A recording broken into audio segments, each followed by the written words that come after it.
welcome back to my channel. I have been MIA for almost 2 months now from my channel because I have been going through a lot. Just been feeling really discouraged, and I was feeling very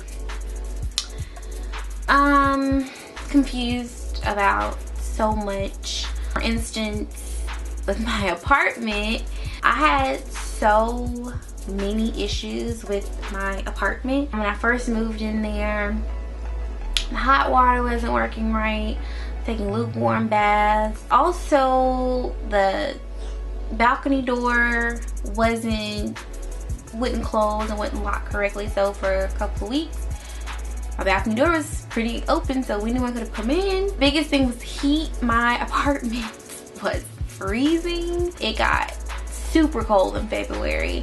So during the time, I was going back and forth with the leasing office, just trying to come up with a final solution because I didn't want to move. I didn't want to, you know, have to go to another completely different apartment, but it's like, this is not going to work. The straw that broke the camel's back though was I was staying with my mom. I think I've been staying there for maybe 2 nights because, like I said, my heat is not working correctly. And come back, and my dog is like sniffing the bathroom, and I'm just like, what's going on? I get to the bathroom, the rugs that I bought were soaking wet. I'm like, what the heck? And then I move into the hallway, and I noticed that the carpet was squishy, and I was like, I didn't bring that much snow in here. Why is it so squishy? I'm to find out the pipes burst and my apartment flooded. I wasn't the only one that got flooded out. There's quite a couple of other tenants that it happened to. The crazy thing about it is my apartment complex didn't even call me or contact me about it. They said they knocked on the door, but I'm like, you still need to call your tenant, especially since you knew that I was leaving that Monday to go over my parents' house because of the heating issue. So you know I wasn't there. And they let me break my lease, and I basically had to move out in the dead of the cold and the snow. And that was just one of the things that was happening around me. And I'm just like, why is there issue after issue after issue? And so I wasn't filming, didn't want to film. I'm like, I don't want to do anything until I get my life together, man. That definitely put me into a mindset of feeling hopeless, a sudden feeling of not wanting to be here anymore. But I wasn't suicidal, although I have been before. So as I'm feeling these feelings, I'm starting to get very anxious, very overwhelmed, because I'm like, I don't want to feel that again. Because that feeling of wanting to kill yourself is a feeling that I can't even describe. You just feel death on you because you don't even want to be here.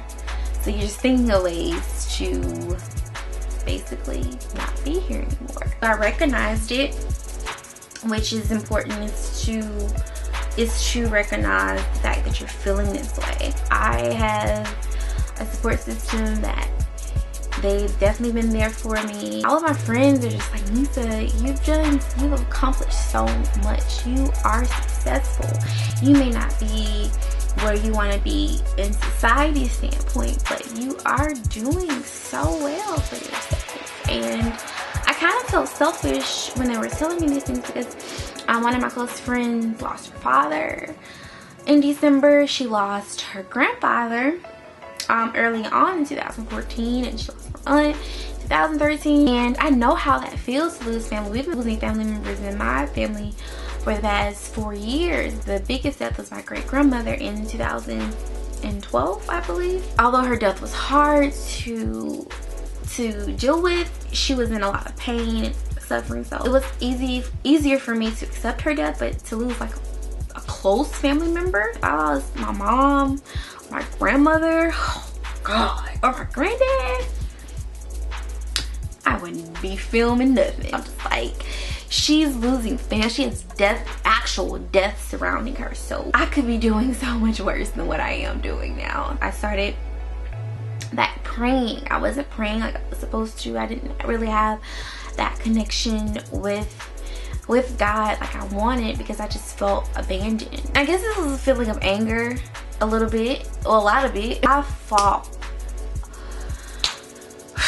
in every aspect of my life. I've been fighting in relationships, I've been fighting in family issues, I've been fighting with financial issues, I've been fighting with my weight. Can something come easy? Just one. Just one thing. It doesn't have to be everything. I understand the value of hard work. I get it. And my granddad was like, you know, you're gonna be so strong because of this. I'm just like, I don't want to be that strong. Like, I don't want to be. If this is what strength is, take some of the strength back.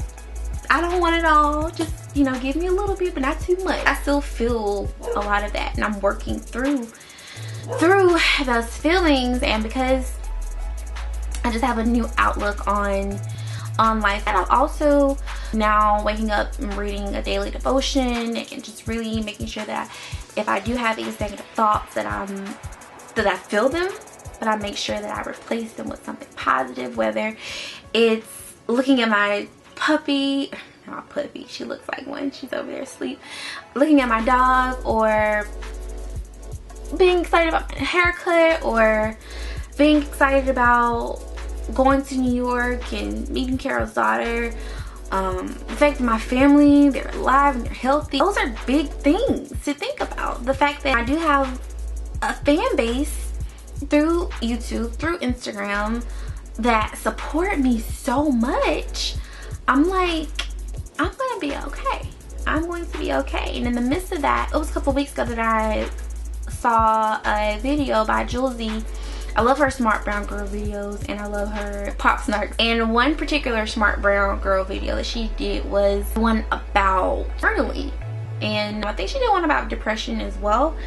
And so I was like, I definitely want to start journaling. This is a journal that one of my old best friends gave me a while back. I don't have a certain writing style. This is a book for everything that I'm feeling, or every type of mood that I'm feeling in. I've been kind of, you know, going back and forth, just journaling and just talking my feelings out, writing down goal lists, writing down prayers, what I want in a husband, which was crazy because I never thought I would write anything in a journal about, I want this in a husband, I want that in a husband. That's another video. I just found a release in it, writing down my prayers, writing down my feelings. I haven't gotten back into poetry yet because I haven't felt the inspiration, but I know that it's coming.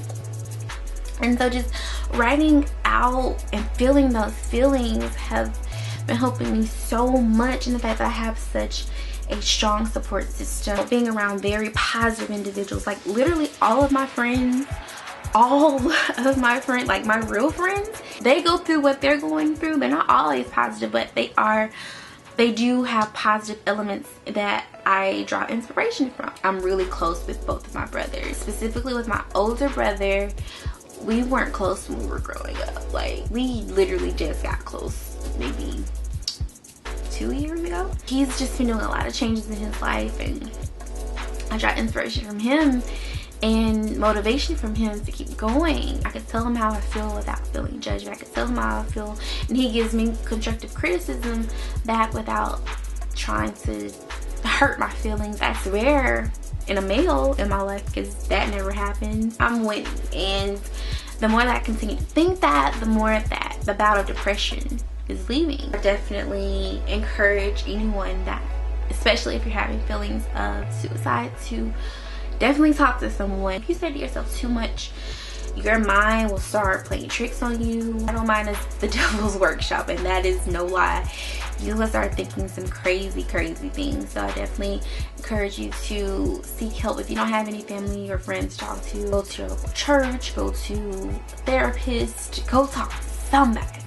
Go talk to the trees. I don't care who you talk, just write it down. That's what the journaling is so important, and it has been such strength for me, because when I can't talk to anyone, I can write it down. And I'm a huge writer and I'm a huge reader, so that definitely has helped me. So I'm just praying that I continue to stay on the path of getting out of the depression, getting out of the slump, and just really staying focused on things that make me happy and things that are positive things which are good. And I know that food affects your mood. So I remember a couple of weeks ago, it was just a couple of weeks ago, guys, that I was feeling depressed.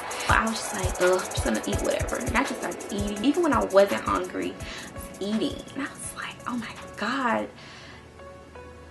Oh my God. Being depressed is serious. It's very, very, very serious. And everyone deals with their own demons and their own situations and their own issues. But I know that I am more than a conqueror. This is a little piece of decor that my grandmother got for me when I first moved out to my first apartment. And it's a scripture, and it says, I can do everything through him who gives me strength. Philippians 4:13. And it's my favorite color, pink. I keep this out all the time because anytime that I'm feeling any type of way, I just know that that is where my strength comes from. I know where my strength comes from. Thanks so much for watching and listening to my rant.